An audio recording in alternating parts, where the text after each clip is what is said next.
నల్లగొండ పట్టణంలో ఉన్న నిరుపేదలకు డబుల్ బెడ్రూమ్ ఇండ్లను వెంటనే కేటాయించాలని మాజీ ఎమ్మెల్యే జూలకంటి రంగారెడ్డి డిమాండ్ చేశారు. 5-6 ఏళ్ల క్రితమే 552 ఇండ్ల నిర్మాణాలను పూర్తి చేసినప్పటికీ లబ్ధిదారులకు ఇవ్వకపోవడం విచారకరమని అన్నారు.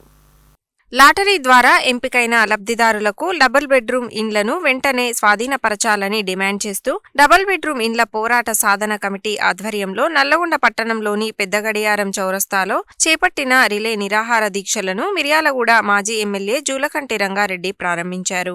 ఈ సందర్భంగా ఆయన మాట్లాడుతూ గత ప్రభుత్వంలో లాటరీ ద్వారా డబుల్ బెడ్రూమ్ ఇండ్ల లబ్ధిదారులను ఎంపిక చేసి మంజూరు పత్రాలను ఇచ్చినప్పటికీ ఇండ్లను మాత్రం స్వాధీనపరచలేదని, దీంతో అవి శిథిలావస్థ చేరుకుంటున్నాయని అన్నారు. నిర్మాణం పూర్తయిన డబుల్ బెడ్రూమ్ ఇండ్ల తలుపులు, కిటికీలు చోరీకి గురవుతున్నప్పటికీ ఎవరూ పట్టించుకోలేదని అన్నారు. తక్షణమే డబుల్ బెడ్రూమ్ ఇండ్ల వద్ద కనీసం మౌలిక సదుపాయాలు కల్పించి తక్షణమే లబ్ధిదారులకు స్వాధీనపరచాలని డిమాండ్ చేశారు. ఈ కార్యక్రమంలో డబుల్ బెడ్రూమ్ ఇండ్ల పోరాట సాధన కమిటీ నల్లగొండ పట్టణ కన్వీనర్ ఔట రవీందర్, సిపిఎం జిల్లా కార్యదర్శి వర్గ సభ్యుడు సయ్యద్ హాషం, నల్లగొండ పట్టణ కార్యదర్శి దండంపల్లి సత్తయ్య, జిల్లా కమిటీ సభ్యుడు ఎండి సలీం, తుమ్మల పద్మ, ఉట్కూరు మధుసూదన్ రెడ్డి, భూతం అరుణకుమారి, సీత వెంకటయ్య, డబుల్ బెడ్రూమ్ ఇండ్ల లబ్ధిదారులు ఎస్కే లతీఫ్, ఎండి సుల్తాన్, రజని, విశాలాక్షి, కల్లూరు లక్ష్మి, వి సులోచన, ఫాతిమా బేగం, పొట్టబత్తిని పావని, రజని, సుల్తానా, నగీనా, విజయలక్ష్మి, సూరపల్లి మల్లిక తదితరులు పాల్గొన్నారు.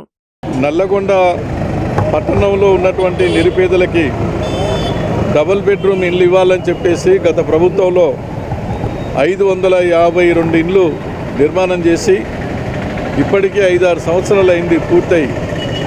ఆ ఇండ్లు ఎవరికి కూడా ఇవ్వలేదు. గత ప్రభుత్వంలోనే లాటరీ సిస్టమ్ తీసి ఆ లాటరీ సిస్టంలో పేర్లు వచ్చినటువంటి వాళ్ళకి ఇవ్వాలని చెప్పేసి నిర్ణయం చేశారు. పత్రాలు కూడా ఇచ్చారు. అయినా కూడా వాళ్ళకి హ్యాండ్ ఓవర్ చేయలేదు. కట్టినటువంటి ఇల్లు మొత్తం కూడా శిథిలావస్థకు చేరుకోవడం జరుగుతుంది. విండోస్ కానీ డోర్స్ కానీ అవన్నీ కూడా దొంగిలించడం అనేది జరుగుతుంది. అక్కడ కనీస వసతులు సౌకర్యాలు కల్పించి లాటరీ సిస్టంలో ఎవరినైతే ఎంపిక చేశారో వాళ్ళకు వెంటనే ఈ డబుల్ బెడ్రూమ్ ఇండ్లు ఇచ్చి హ్యాండ్ ఓవర్ చేయాలని చెప్పేసి ప్రభుత్వాన్ని కోరుతా ఉన్నాం. ఈరోజు సిపిఎం పార్టీ ఆధ్వర్యంలో నల్లగొండలో 5 రోజుల పాటు ఆ ఇండ్లు మొత్తం కూడా పేదలకు ఇవ్వాలని చెప్పేసి దీక్ష చేయడం అనేది జరుగుతూ ఉంది. ఈ దీక్షకు సిపిఎం పార్టీ తెలంగాణ రాష్ట్ర కమిటీ మద్దతు ఇస్తూ ఉన్నది. ఇక్కడే కాదు, రాష్ట్ర వ్యాప్తంగా నల్లగొండ జిల్లాలో అనేక పట్టణాల్లో కూడా కొన్ని ఇండ్లు నిర్మాణమై మిర్యాలగూడ కానీ ఇంకా అనేక మండల కేంద్రాల్లో కూడా కట్టారు. అన్ని చోట్ల కూడా ఇదే పద్ధతుల్లో వెంటనే ఆనాడు సెలెక్ట్ చేసినటువంటి నిరుపేదలకు ఇండ్లు హ్యాండ్ ఓవర్ చేసి ఆ రకంగా ప్రభుత్వం ముందుకు రావాలని చెప్పేసి వాళ్ళకి సహాయపడాలని సిపిఎం పార్టీ వైపు నుంచి కోరుతా ఉన్నాం. రెండో రోజు రిలే నిరాహార దీక్షలు ఇక్కడ క్లాక్ టవర్ సెంటర్లో నిర్వహించడం జరుగుతుంది.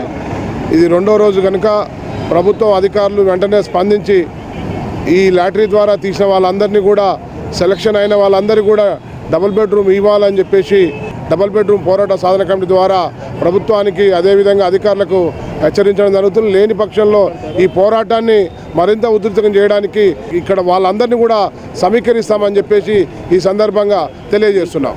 లాటరీ తీసి గత సంవత్సరం అవుతుంది, ఇంకా ఇవ్వట్లేరు. అక్కడ వసతి లేదు. ఆడ రోడ్లు, డ్రైనేజ్ అవన్నీ కట్టి కొంచెం మాకు ఇవ్వాలని కోరుతున్నాం. మేము కిరాయిలకు ఉండలేకపోతున్నాం. గత 20 ఏళ్ళ సంది మేము కిరాయి ఇంట్లో ఉండలేకపోతున్నాం, కిరాయి కట్టలేకపోతున్నాం. రేవంత్ రెడ్డి సార్ కొంచెం దయ చూసి ఇల్లు ఇచ్చేటట్టు చూడండి.